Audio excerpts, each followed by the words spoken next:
meus irmãos, é a grande conclusão de Cristo para a sua mensagem sobre o final dos tempos.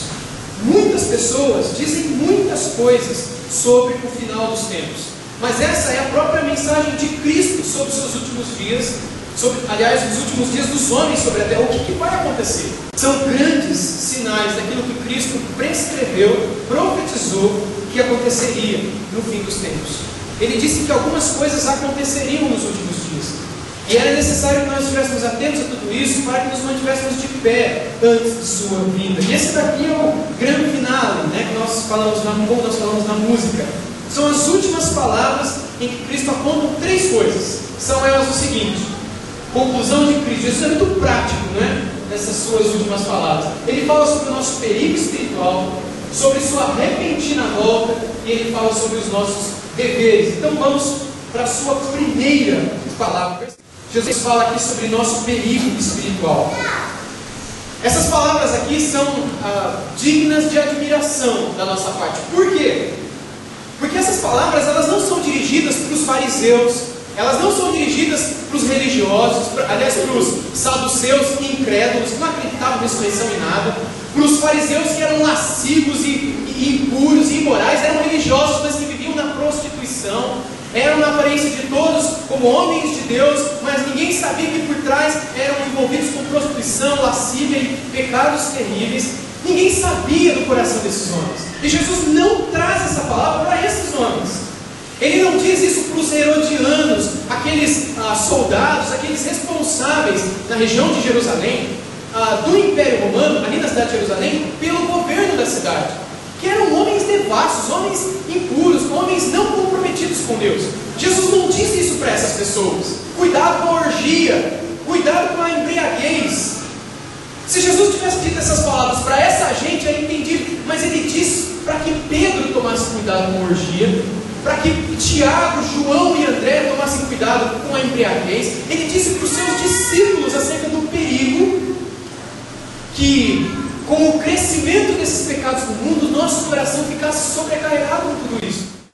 Ou seja, no final dos tempos, Jesus é muito prático e direto. No final dos tempos, orgia sempre existiu, mas o volume, a aparência, a facilidade, a frequência, isso ficaria de tal modo impregnado na sociedade e no mundo como nunca antes. Porque sempre houve, mas não como nos dias em que estivessem antecedendo a sua segunda vinda.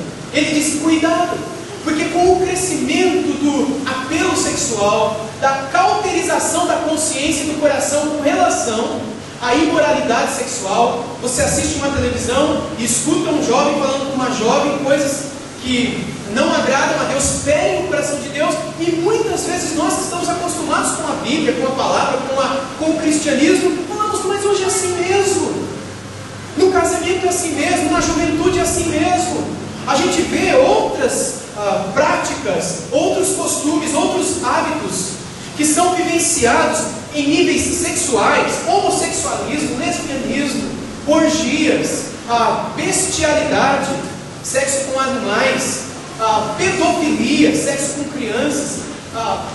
E nós achamos que tudo isso, mas hoje em dia está crescendo, daqui a pouquinho até a pedofilia a gente vai achar normal.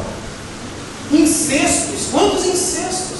Pais engravidando, tendo relações com suas filhas, com suas crianças, tudo isso como consequência do aumento do quê? Da perversão sexual nos últimos dias.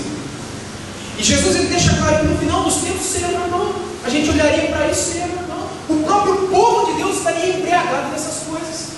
E ele disse: acautelai-vos por vós mesmos, para que vocês não fiquem sobrecarregados com as consequências disso tudo. Porque isso tudo não estaria no meio de vocês. Mas prestem atenção, isso tudo estaria lá, e a consequência do lá chegaria cá. E vocês poderão se sobrecarregar com isso. Vocês têm muitas coisas para carregar na vida. Problemas no trabalho, problemas na família, problemas com pai, mãe, problemas com filhos, problemas no relacionamento, problemas consigo mesmo.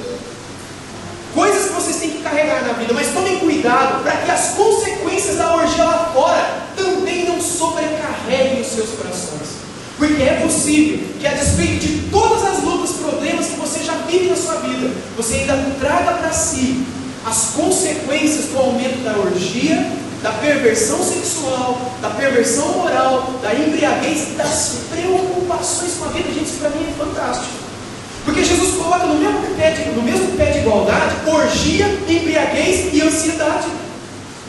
Preocupações com as coisas da vida. Você é alguém preocupado com as coisas da vida? Jesus coloca no mesmo nível. Cuidado, vocês que são preocupados com as coisas da vida e vocês que se metem com orgias, Jesus não faz diferença.